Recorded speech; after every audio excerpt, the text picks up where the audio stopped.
Substance. Hey.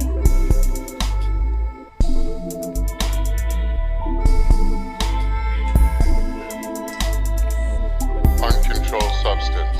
Welcome to Uncontrolled Substance with your host, Dr. Cozzette Lyons-Jones, Chief of Adult Medicine for the Watts Healthcare Corporation. UnControlled Substance. Hey, welcome to Uncontrolled Substance with Dr. Cozzette. I am she, but we are missing my better half, Mr. Noel Jones, my sidekick. I'm looking over at the seat and it's empty. But there's always a ram in the bush, right? So I like to welcome my dear friend and guru of all things policy and public health related, Miss Nicole Taylor Evans. Nicole? Well, hello. So glad to join you today. I'm going to do my best to fill in. I won't try to substitute myself, but I'll fill in for the big guy.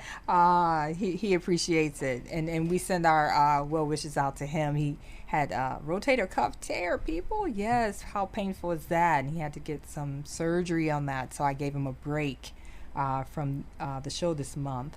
But we have a heavy topic that is timely, maternal health in the age of COVID-19, right?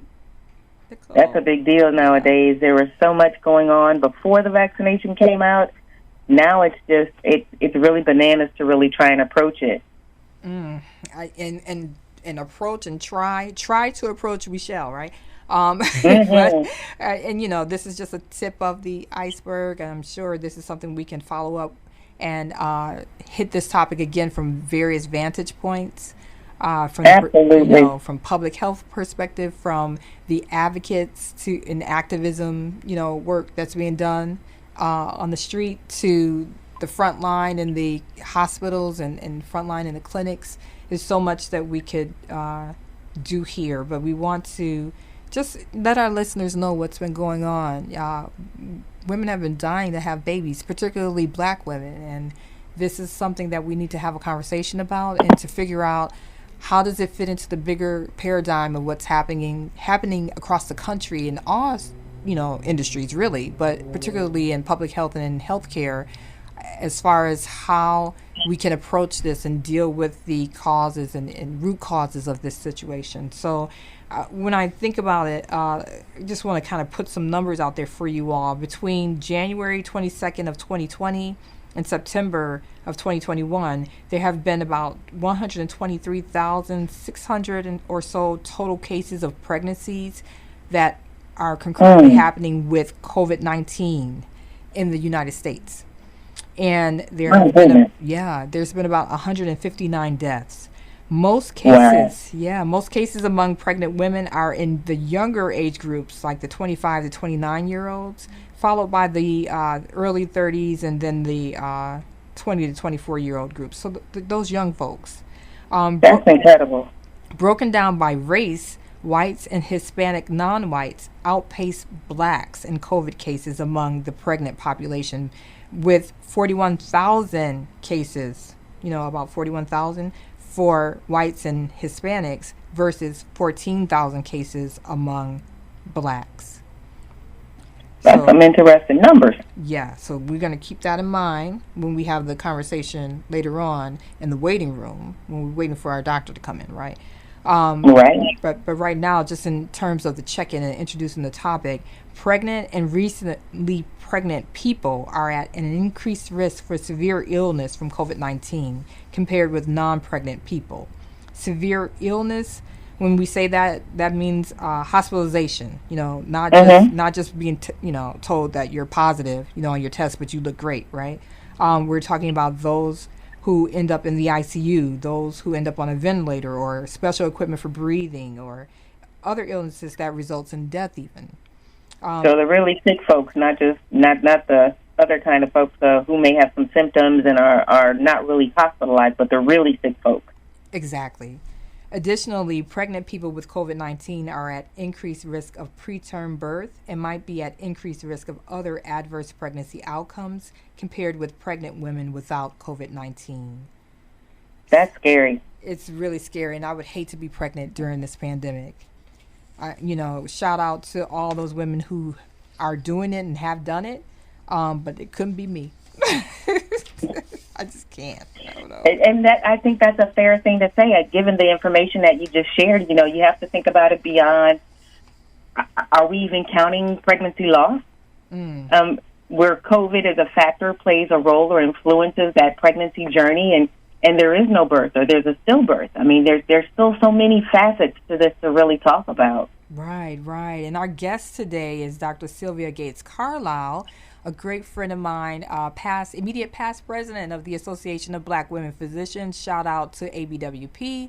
I am the current president of ABWP, and this woman has been, ringing the alarm under her presidency about the infant and maternal mortality issue among Black and brown communities. And so it's going to be great to get her perspective later in the show.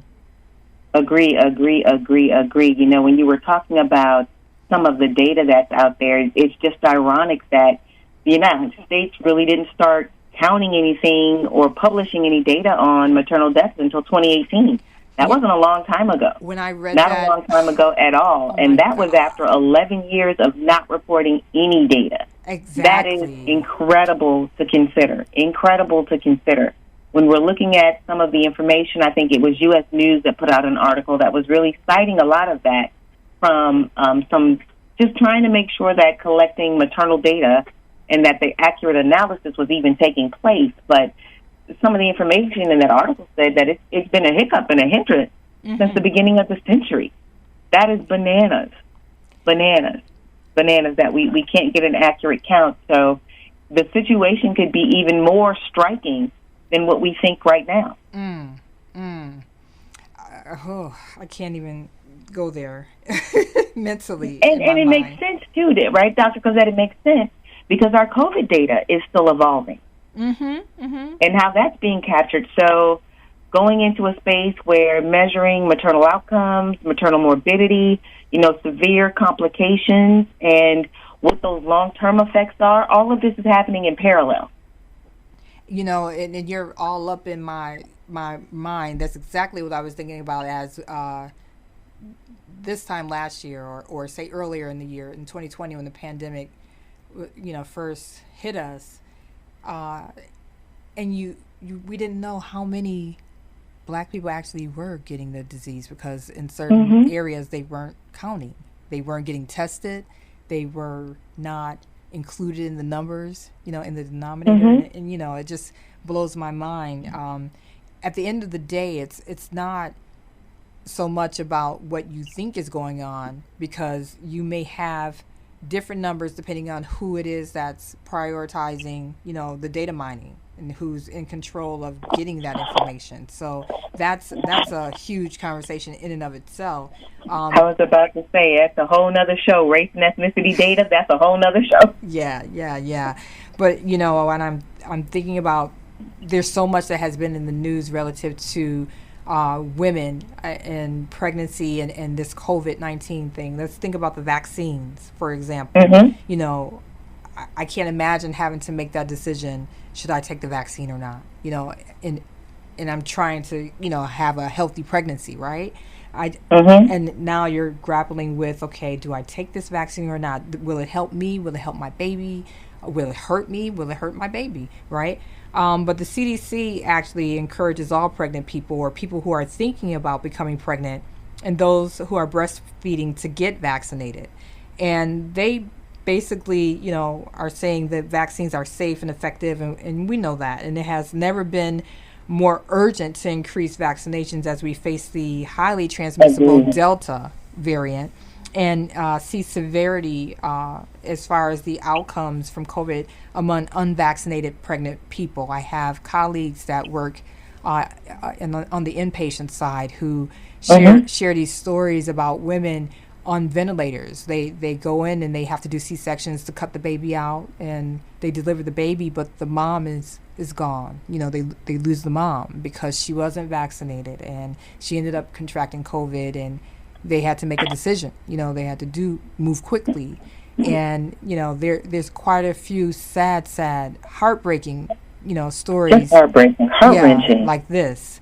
So,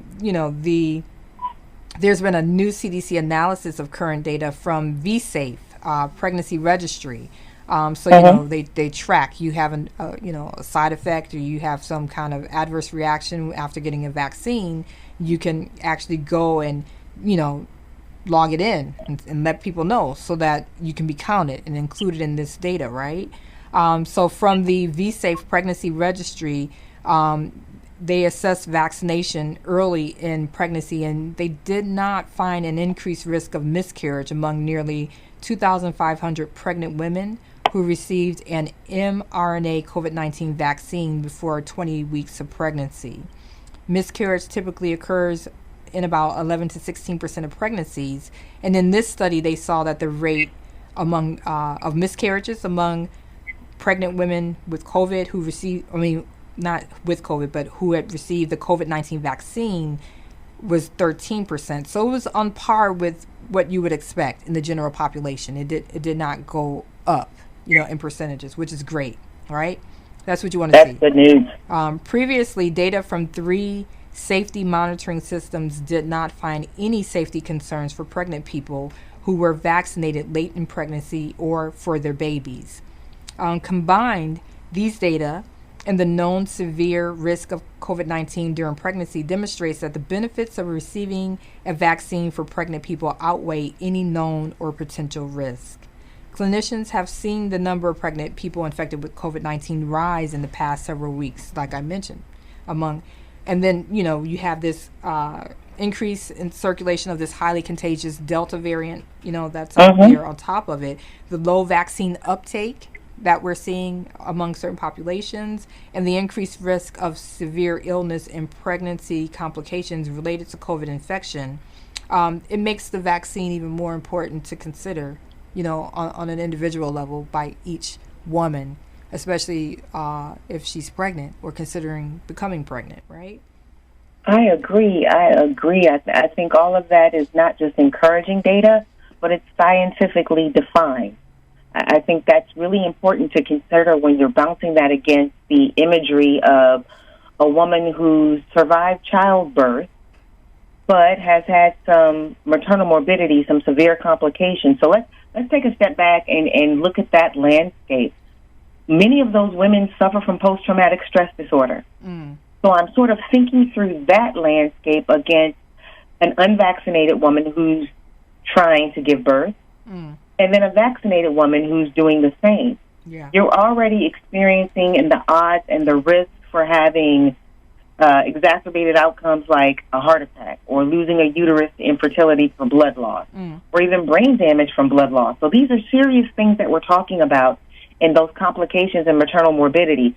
That's enough for any woman to think about. And the mental exhaustion, the anxiety that comes with that, well, I don't think that that's something that needs to be added to. When we're talking about women, pregnant women and the vaccination, leveraging this solid information, well, that takes some of that anxiety off the table. That moves it out of the way for women who are giving birth and pregnant during this time of a pandemic. I think that's another leg up, if you will, to being able to really turn the corner on some of these outcomes. The numbers for severe complications in maternal health is starting to pass the number of women who die from childbirth. That's phenomenal. Yeah. So I want to, bring it back to this point that there's a lot of monitoring systems that are in place to capture the information about vaccinations during pregnancy and even, for the general population.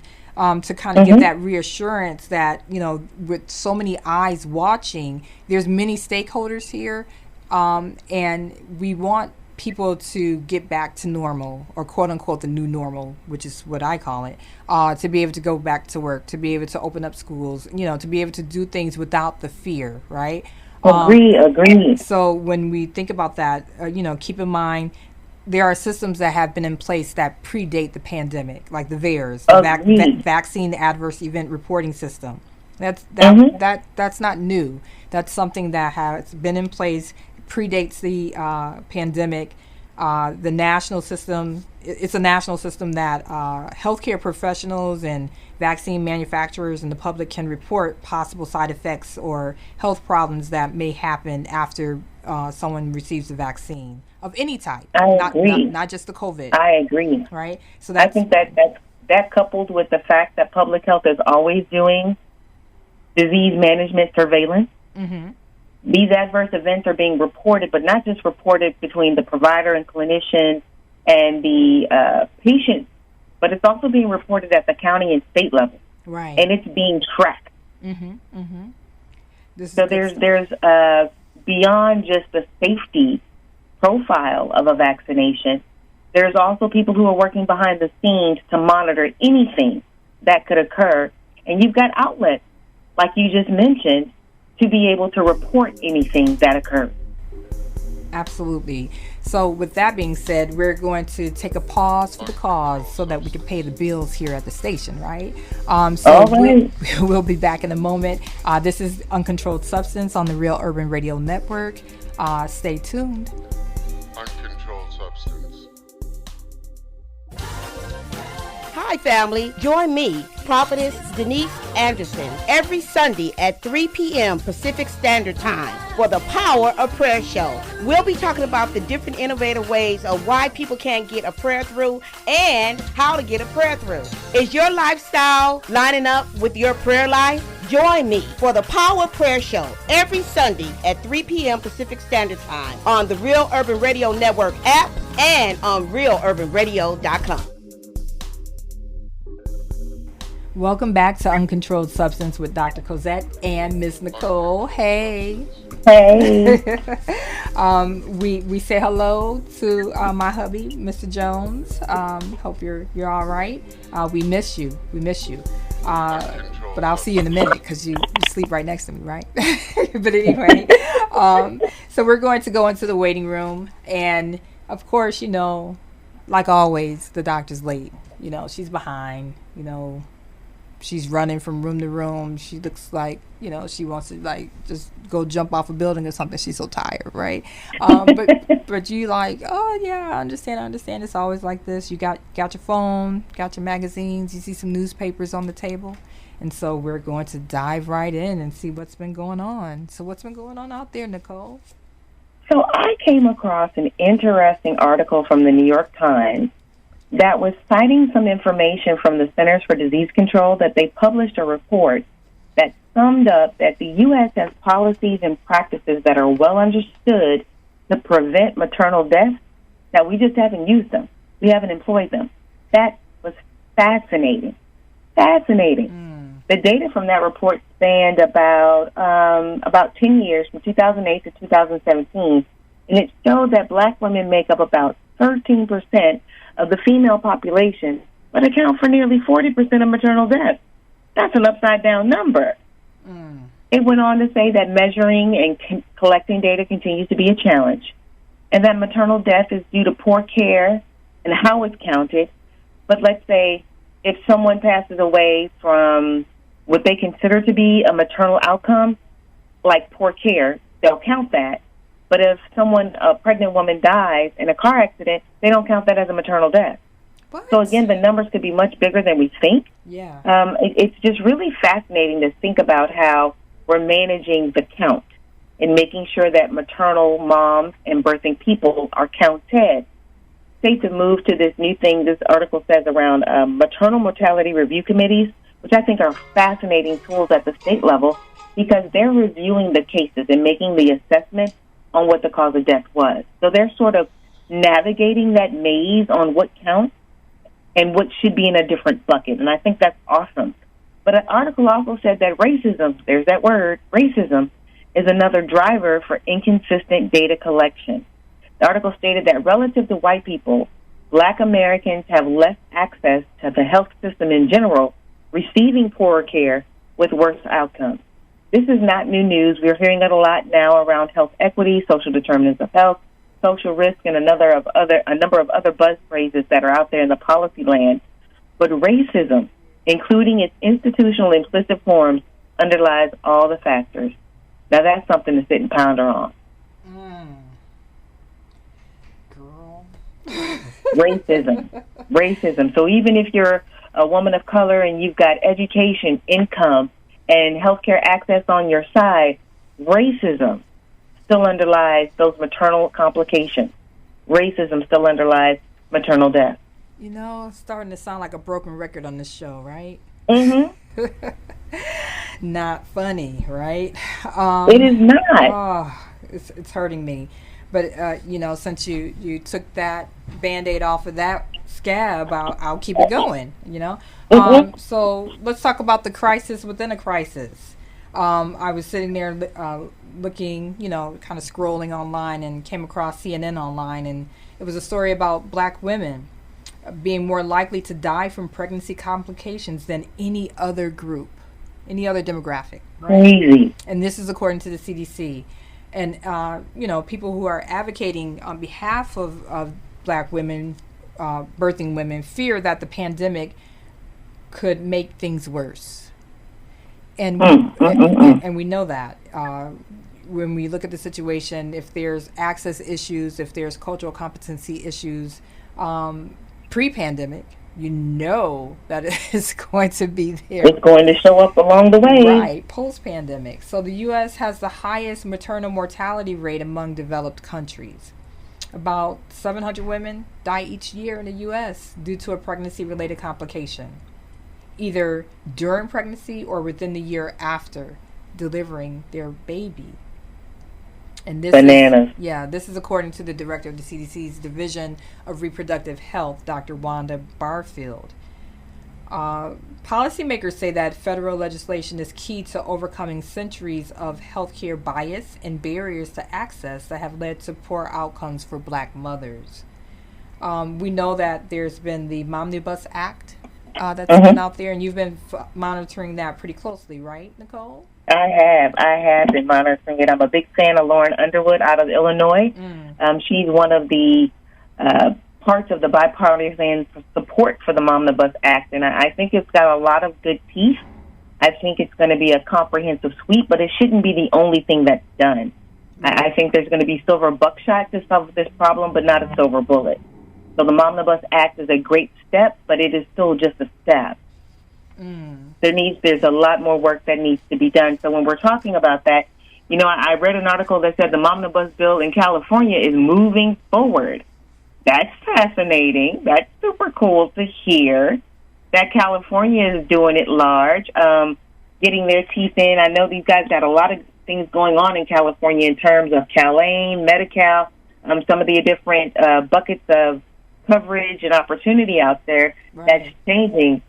Shout out to Governor Newsom, who remains in office, and some of his commitments to that work. Yes. Governor Newsom, yes. It's a big deal. It's a big deal. It's a big deal. It's a big deal. So, I'm on the East Coast, but I know who Governor Newsom is. Yeah, and that's saying something, right? He's doing good things. He's doing good things. You know, everybody has their opinions, though, right? So it's got to start somewhere. I think that's the beauty of the Momnibus Act. It has to start somewhere. The work has to begin. We can't continue to eternally talk about it without taking action. And the bill summarizes quite a bit. It's addressing social determinants of health, the linkages that are so critical in community-based organizations, some of the risks that are facing pregnant and postpartum veterans, the perinatal workforce. I think we're going to hear something about that, too, when we talk to Dr. Carlisle in a moment, our featured guest for today. That perinatal workforce is critical, that it be culturally congruent with the moms that it's supporting. We've already talked about data collection. We'll put that one in the dead horse bucket. But I wanted to lean into you and your clinical thoughts. When you mentioned the numbers that we're talking about for maternal death, I read somewhere, and I think it's been proven in research, that within that first year, that's also critical development time for a newborn. Yes. With their mom. So if we're losing moms, this isn't just impacting them, but we're looking at that development landscape and that trajectory for that newborn too, aren't we? Definitely. You know, we're talking about transfer of antibodies, protective antibodies from the mom through the breast milk. You know, you lose that, you know, opportunity when you lose the mom and you have an orphan child because of the mom contracting COVID. 19. So definitely that is something that we need to address, is what do we do, afterwards? How do we support that child when the protective antibodies, opportunity, that window of opportunity to get protective antibodies transferred are gone?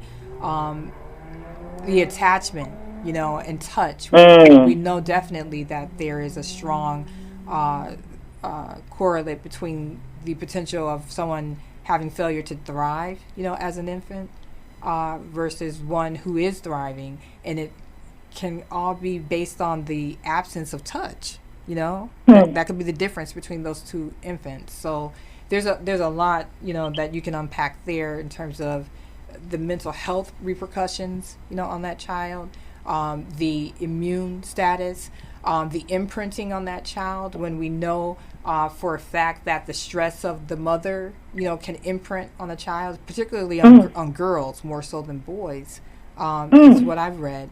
And this can come out later in the form of medical conditions or inflammatory conditions that can evolve into chronic conditions later on in life. Wow. So when you think about what's happening in utero, you want a happy baby to come forth. You want a healthy mom to be able to bring forth that happy baby, because it's not just about, having fun. It's about setting the course for the rest of their life, right? I agree. Yeah. I agree. I thought there was some connectivity, but I'm going to stay in my lane on the public health side, and I'll leave the medical side to the folks that have put in the blood, sweat, and tears around it. But I think it's important to call that out, that maternal death isn't something, when you're hearing the numbers and you're hearing the percentages, it's not something to dismiss, because those are children that don't have a mother in their most important development year. Right. Wow. Now, you brought up a couple of things. I want to kind of take a step back for a moment and talk about that Momnibus Act again. Can you give the highlights, the high points of what that act means, so that people will know, not just know that it's a funny sounding like Momnibus, What is that? It does sort of roll off the tongue. Yeah. I'm happy to kind of put that in perspective. So the Black Maternal Health Momnibus Act of 2021 is a product of the Black Maternal Health Caucus. So this isn't just something that Congresswoman Lauren Underwood or Congresswoman Alma Adams sort of are doing independently. This has got some teeth and got a lot of support. Its goal is to directly address what we're seeing in the elements that are driving maternal death and maternal morbidity, which are those complications or pregnancy-related complications that women are suffering from and birthing people are experiencing. So that's the gist of the Momnibus Act. It's got 12 principal points, some that I've already mentioned, but basically they cover the full range: whole person care, supports in the community, culturally competent workforce, and what's really interesting to me is the support on the maternal mental health side. A few years ago, on the Medicaid side, policy changed and a mom was able to do a mental health screening during her well child or well baby visit, which is really, really awesome, but not as awesome when you think about her coverage ending 60 days after she delivers, or it ending completely if she has a stillbirth or a pregnancy loss. So these elements are really looking at the mother as an entity separate from baby. And so I think for a while that's not something that we've done. So that's the real gist of the Momnibus Act. That's it summed up in 20 words or less. It's far more detailed than that. And it's got a lot of, like I said, bipartisan support to be able to move forward. But it's looking at the whole person, not just the physical side, but their mental health side, how they're functioning in their community, going back to work. Some other places where we see moms in non-traditional settings, like incarcerated moms. It's also got a high look at COVID during and after pregnancy. So it's looking at all of the elements and factors that come into that journey for birthing people very differently than it has before. It's not just a health equity purview, because there's also some information in here about improving digital technology, offering telehealth solutions for moms who can't always come into a brick and mortar office. So it's really, really suggesting where we need to go across the board when we're thinking about care for the maternal experience.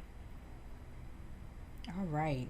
Well, we are going to unpack this some more when we go into the examination room with our guest, Dr. Sylvia Gates-Carlisle. Stay tuned and come back. We got to pay some bills again, right, Nicole? Yes, that's important. It's very important. But stay tuned and come back to Uncontrolled Substance on the Real Urban Radio Network. See you in a minute.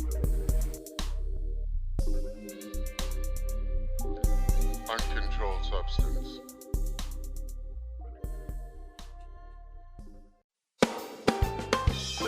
I'm Dr. Joyce Logan, and I'm inviting you to join me as Gospel International presents an elegant evening of dining and good music on October the 2nd from 6 to 10 p.m. at the Doubletree Hotel, located at 21333 Hawthorne Boulevard in Torrance, California, where you will hear the soulful gospel tunes of Dave Shirley, followed by the classic pop tunes of Sam Cooke.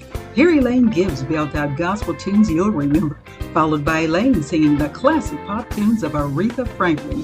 And Ramona Stevens will keep you laughing with her hilarious comedy act. Tickets can be purchased online at gospelinternational.com/events or the Word of Life Christian Bookstore located at 6321 West Boulevard here in Los Angeles. That's gospelinternational.com/events or at the Word of Life Christian Bookstore. COVID restrictions will be in place. Join us for Dave and Sam, Elaine and Aretha.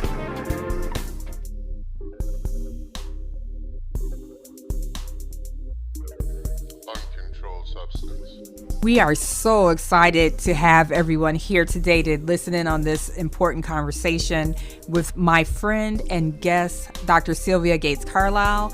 Nicole is riding shotgun with me on today in place of my hubby, Noel, who is recuperating from a recent surgery. So you all keep him in your prayers. I appreciate that you're able to come on with us today because I know you're such a busy woman. But Nicole, are you there? Are you there? I am. How are you today?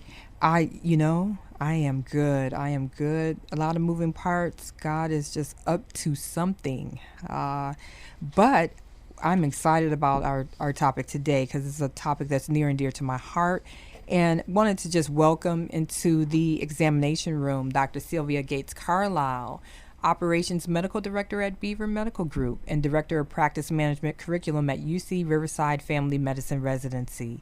She came to the Inland Empire bringing experience implementing innovative programs in health workforce shortage areas to improve outcomes. As a clinician, she served HIV positive and complex elders in underserved Los Angeles. Dr. Carlisle graduated from Brown University and completed her IM, meaning internal medicine, training at LA County USC Medical School. She served in the National Health Service Corps at Watts Health Corporation, receiving the Regional Administrators Award. At Cigna Medical Group, she balanced clinical practice with leadership, implementing home visit programs for frail seniors. She integrated physical and behavioral health case management, improved quality metrics, and reduced hospital readmissions. She's a bad woman. Dr. Carlisle volunteers with homebound seniors and is an international physician volunteer. She is a past president of my organization, the Association of Black Women Physicians, and is an active member of the National Medical Association. She is passionate about underserved medical neighborhoods, access to high-quality medical care for all, and the elimination of healthcare disparities. She is married to none other than the Dr. David M. Carlisle, and he is president of Charles Drew University. They are the proud parents of two public interest lawyers. Welcome to the show, Sylvia. Thank you. It's our pleasure to have you on. Dr. Gates-Carlisle is my dear friend, and we work closely together in the community through ABWP, or the Association of Black Women Physicians. Dr. Carlisle's platform under her presidency during her 2-year term was this very topic that we have on today, maternal health, particularly the health of Black and brown women who are dying to have children. So we want to jump right into this topic, sweetie, and ask you this question first. Can you explain why the United States is the most dangerous developed nation in which to be pregnant? This is a sin and a crime. That not only we're the most expensive countries for healthcare services, and we can't even do basics right. So part of the problem with maternal mortality, which has been increasing in the United States for the past 30 years, unlike every other nation on the planet, is it's an issue of coverage, it's an issue of access and workforce, it's an issue of so many different facets. So I think that is a contributor of why we're doing poorly, but there are many places to improve and improve outcomes, and I like talking about all of them. So there are many facets. If we start at workforce, the United States has fewer practitioners, be it OBs or nurse midwives, for the population than any other developed country. So one problem is workforce. We don't have enough individuals available to take care of the patients, so we need to really rethink how we deliver maternal care. We also, unlike every other developed country, don't have universal coverage for insurance. And so, we don't have a way to ensure that women have access to insurance so they can get early prenatal care and monitoring of complications. So a lot of women are not covered. For those women who are covered under Medicaid, which is Medi-Cal in California, they can get Medicaid, Medi-Cal for their pregnancy and for 6 weeks postpartum, but a lot of maternal deaths occur in the first year. So there's not covered people who don't necessarily have coverage long enough so that they can be monitored for complications. Oh, and we're the only country that doesn't have postpartum time off. Most other countries have at least 14 weeks of paid leave. And, so moms are going back to work at 6 to 8 weeks, which is not good for their mental health, their physical health, the baby's health. And so there are multiple different facets, but I think many different stakeholders need to commit to move action because this is intolerable and unacceptable. So I would like to follow up on that question by saying, if you were to eliminate all of those issues that you just mentioned, coverage, access, workforce, the postpartum, the availability of PTO, time off, postpartum for longer than is usually given, do you think there would still be an issue or no? You think everything would be golden? Oh, yes, there'd still be an issue. So one of the issues is that if we compare the United States, if we look at black moms in the U.S. versus black moms in Britain, which has many of these external structures, black moms in Britain have twice the maternal mortality of white moms in Britain. So I have to personally believe that there's still racism. And that's another big problem to solve. And so I believe race is a much bigger issue, and because we in this country failed to address racism, that's why we continue to have problems. And I think Britain has a better social safety net that has some of the same issues around racism that we have. Got it. So I know Nicole and I have had conversations prior to this show on this topic. And one of the questions that she brought up relative to race was what poses the greater risk to maternal outcomes, misogyny or racism? Well, I think Britain gives us an example that race matters. Serena Williams gives us an example of race matters. If you can make $300 million known by one name and your medical history is public, you should be able to get good care. And so I personally believe that race matters by those data points and in many other aspects of healthcare delivery in the United States, race matters. And so although many physicians believe that their intent to give good health care matters, I focus on outcomes and numbers. Cozzette, if I could just jump in, I got a follow-up question on that. Dr. Carlisle, you bring up a great point about numbers, and I think that's something very intriguing, considering counting maternal mortality and maternal morbidity has only come to light in the last few years. It's been a constant challenge for the U.S. to measure this. So I wonder if you could talk a bit more about the numbers. There's inconsistency state to state on what to measure. For a while, there was a checkbox on death certificates for related to maternity, and not every state took that up. Not every state adopted it. So some states rely on pregnancy-related data. I just really want to hear your thoughts on the numbers and how do we get to an accurate number? Well, I believe that data and money are a reflection of value. And so we have not had perfect data for decades on this issue. The data we have had is disturbing enough that it should have leveraged action.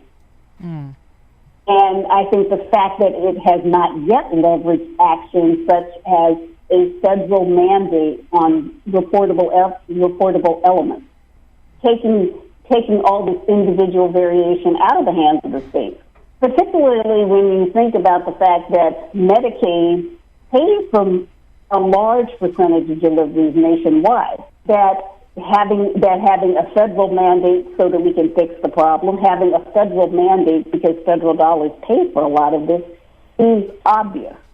I think once we get better data, we're probably going to be horrified that it's much worse than we believe. But at least mandating data standards. And to me, a White House level response to this crisis is to get democracy out of the wrong hands. To start saying, thou shalt collect this data and deliver it in a particular cadence as a condition for us writing the check. So I think, to me, once we get good data, it's probably even worse than we're aware of, but we have enough to work on. I think I think those are the evidence of a White House level, particularly around things that the feds control, which is a lot of federal funds, and there's a lot of opportunity for directing things from the executive branch that don't require cooperation of other parts of government. That is a spot-on response, Dr. Carlisle, and I'm sitting in the hallelujah corner right now, giving my air high fives on what you said, and you touched on a couple of things that I found really interesting. So currently, we know recently Secretary Becerra, newly appointed Secretary Becerra in the Biden administration, has given a lot of attention to maternal outcomes, specifically black maternal outcomes. We had a Black Maternal Week this year. New CMS Administrator Chiquita Brooks-LaSure has also got her eye on health equity. So I'm wondering, in your thoughts, when we're talking about health equity and we're talking about maternal outcomes, are we also talking about social determinants of health? And if we are, what are the social determinants of health or maternal health that could be driving some of these health inequities? And is a maternal week going to resolve that, or do we need to raise awareness? First of all, we need to raise awareness. If our maternal mortality has been increasing for 3 decades, we long have passed the time for increasing awareness and having concrete commitments and actionable change. That's long ago. And this is my own personal opinion, so I have to frame it that way, is that when we talk about the social determinants of health, many people focus on poverty, and because poverty is an intractable problem, they feel they have gotten a get-out-of-jail card because we can't fix poverty. I think we need to be looking at those are important social determinants, but when you have black physicians dying in pregnancy, when you have wealthy blacks having worse maternal outcomes than their high school dropout comparable white mothers, we really need to have the hard conversation about race. And the stresses, and I think my other area of sensitivity is the focus on it's the problem of the mom. Oh, the mom is too sick, the mom is too chubby, the mom is diabetes, blah, blah, blah. No, we as a system, physicians, healthcare providers, the system needs to say, well, what are we doing to fail to take care of this problem? As the Sylvia, best-funded health system on the planet, we certainly have a whole lot of responsibility for solving this problem. Hold on we got to pay the bills. Hold on for a second. We'll be back in 1 second on Uncontrolled Substance with Dr. Cozzette. See you in a moment. Uncontrolled Substance. Hey, this is Rory Darvell, your host of the Attention to Detail Old School Radio Show. Join me every Sunday from 5 p.m. until 6:30 p.m. Pacific Time for the ride of your life. On my show, I feature music from independent artists, old school music from some of your favorite artists by request, and we dive into politics and other social issues that affect our black community. It's the Attention to Detail Old School Radio Show with me, Rory Darvell. And remember my motto, it's your show, I'm just the host. Kicking off at 5 p.m. Pacific Time on the Real Urban Radio Network app and realurbanradio.com. People with chronic pain will tell you, the hardest part isn't the pain itself. It's the way the pain steals your joy. For years, my husband lived with pain because we couldn't afford health insurance. Now, not only do we have insurance, I have him back too. Covered California is the only place to get financial help, and no one is turned away for a pre-existing condition. Enroll now at coveredca.com. Covered California, this way to health insurance. Uncontrolled Substance. Welcome back to Uncontrolled Substance on the Real Urban Radio Network with our guest, Dr. Sylvia Gates-Carlisle. It is Dr. Cozzette along with Nicole, and we want to pick up where we left off, Dr. Gates-Carlisle. Well, I think, for me, I have a significant passion on this topic, and I think all of us need to demonstrate our material commitment to our sister moms, by keeping this a public policy focus and by holding legislators and others accountable for action and results. I agree, Dr. Carlisle. I think that's a great point, and I really like the fact that you noted Medicaid, because a lot of states are really rethinking their 1115 Medicaid waiver policy to include an extension and or a continuation of benefits for moms postpartum from 60 days to a year. So there is change. Shift is happening, and there's a lot of innovation around supportive services for moms right now in the Medicaid space, but a lot of states are moving in that direction. Illinois was the first to take that step, and I'm sure it won't be the last. And I think that's an area of ongoing advocacy that we as mother advocates need to force, and that we can't let people lose focus on that. I think unfortunately, women's health has been the focus has been on access to abortion, and that while that is a part of the conversation, that's not the whole conversation.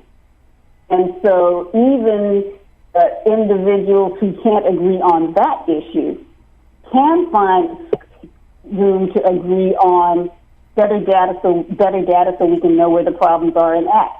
That's free. Folks can agree on that. People can advocate for an expansion of Medicaid. People can ask for expansion of workforce and other things to improve outcomes. So the fact that there is a topic that we cannot agree on, there still is opportunity for substantial collaboration and movement forward on reducing maternal mortality in this country, and we should be all holding people accountable for getting results. That's an excellent point. Cozzette, back to you. Yeah, good stuff. So I want to turn our focus to something as been a part of a conversation that we've had before, Sylvia. Serena Williams.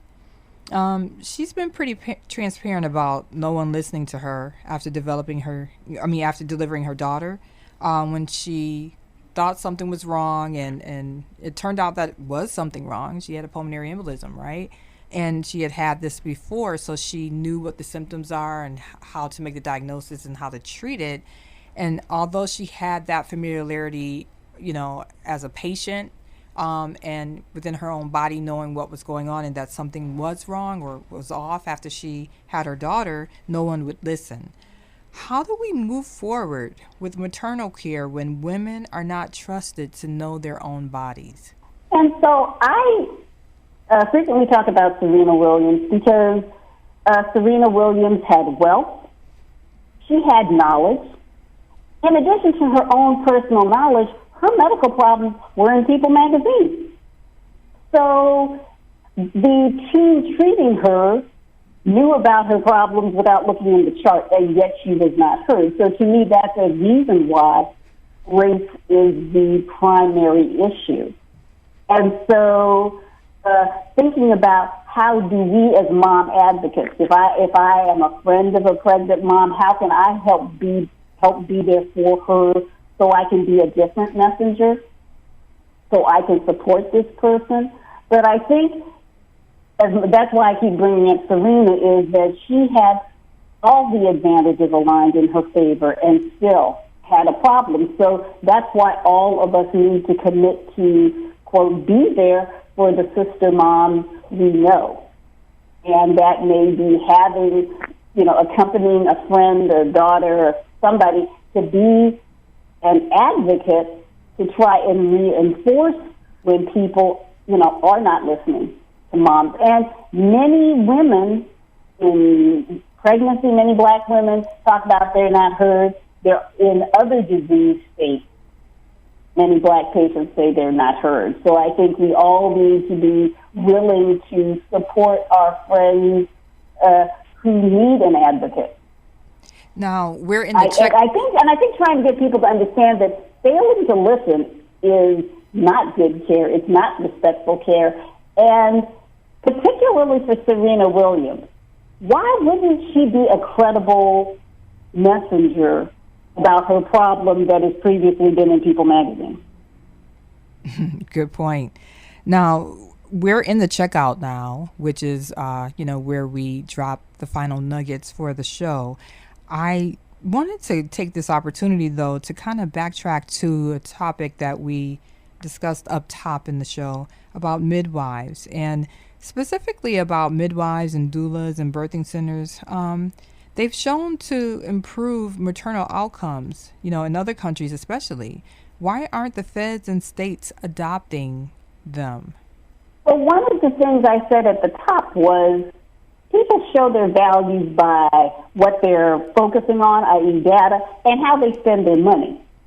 So it's a discussion about priorities. We can spend money on all kinds of other things, and that our continued advocacy on the state and federal level is, yes, there's a cost of investing in order to achieve improved maternal outcomes, and we are holding people accountable for making those choices and implementing those kind of programs. I bring it up because it's important to know that when a woman is taking that journey to have her child, it's not just about the medicalization of the process, which is what we've seen, traditionally in the healthcare system, but about making it a natural, event in a woman's life, not that it's a disease. And so when you introduce midwives, so midwifery and doulas and birthing centers into the paradigm, then you shift it from something that has been really professionalized to something that is much more intimate. And I think a lot of people, especially in Black and brown communities, who may not have access to these services because of lack of coverage and lack of even being educated and told that it's available to them, to be able to have trusted advocates there in the birthing suite with them. This is something that in the checkout that I wanted to kind of drop a nugget for our listeners to know and to kind of consider, a different paradigm from maybe their parents, and maybe even go back to something that dates back to slavery, where midwives was the norm back then, and even Exactly. right, where you had the Well, and white. I think this is really important that you're talking about, because in other countries, childbirth is not treated as a disease requiring an intervention. Yes, there are some high-risk mothers who really benefit from intervention. But the majority of births are healthy people that are better served without interventions, that are better served in an intimate setting. C-sections increase the risk of complications in the original pregnancy and subsequent pregnancies. So for us to create venues where patients are safely supported into having a better outcome, which is, a non-procedure birth, just a natural birth, is in society's interest, but it requires will and money. Always comes back to that, right? Yes, it does. Yeah, the priorities by where the money is flowing, right? Yeah. So I want to leave this final space for you, Dr. Sylvia, to be able to say what's on your heart relative to this topic, because this has been something, that is personal for you, the fight for Black bodies and women who are dying to have children.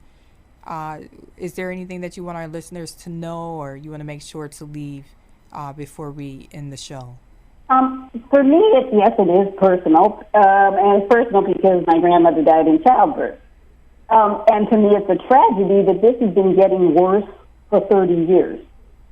And so I want every listener to be committed to finding ways to move the conversation toward action that improves things. We can't hope that somebody else is going to do this. And it's of particular concern for Black families because our moms, sisters, aunts, girlfriends, best friends are the ones most at risk for bad outcomes. So right now it's sustained will and commitment until we have average outcomes for developed countries. It is not like asking to go to Pluto, that our country's maternal outcomes should look like any other developed country's maternal outcomes, not like the outcomes in Iraq. And so that's going to happen with all of us deciding how we're going to do this in supporting friends, advocating for policies until we get it done. Well said. Well said. Nicole, I know you have all kinds of things probably swirling in your head right now. You have any last thoughts before we conclude? I think the Momnibus Act gives us hope. I think the bipartisan support of it, whether it's a Democrat or a Republican getting behind it, gives us hope. I've had the opportunity to sit in on some of the Medicaid and CHIP advisory committees that give information to CMS around Medicaid and other programs, and they're getting behind the continuation of benefits to a year. I think the other piece that brings moms is, especially Medicaid moms, is it relieves them of that eligibility pressure. So you don't have to worry about your benefits running out at 60 days. Right. You may have had some mental health screenings, and now you can continue with care. So it's not that drop-off that it's been before. I think that's extremely encouraging. And Medicaid has always been an innovative model for other types of business like commercial or the marketplace. So I think things are moving in a different direction. I think change is going to come fast in some cases and not as fast in others. But there is change that is happening, and I think that's very encouraging. Well, that's a positive note to end on. Thank you so much for coming on the show today, Dr. Sylvia Gates-Carlisle, and blessings on the journey as you continue to advocate for those who are considered to be the least of these. You're a wonderful, wonderful person, a genuine heart, and you give so much to so many, quietly doing the work. So God bless you, and thank you again for being on the show. Well, thank you for the invitation and bringing this important issue to your audience. Thank you. And that's it, folks, on Uncontrolled Substance on the Real Urban Radio Network. This week it was Dr. Cozzette and Miss Nicole. And prayerfully, if all goes well with recovery, which we trust God it will, my hubby will be back on the air on next episode. You all stay safe out there. Make sure that you tune back in 4 weeks from now, I guess, on the fourth Sunday of the month, 1 p.m. Pacific Standard Time. Download the app on the Real Urban Radio Network for Uncontrolled Substance. Thank you. God bless.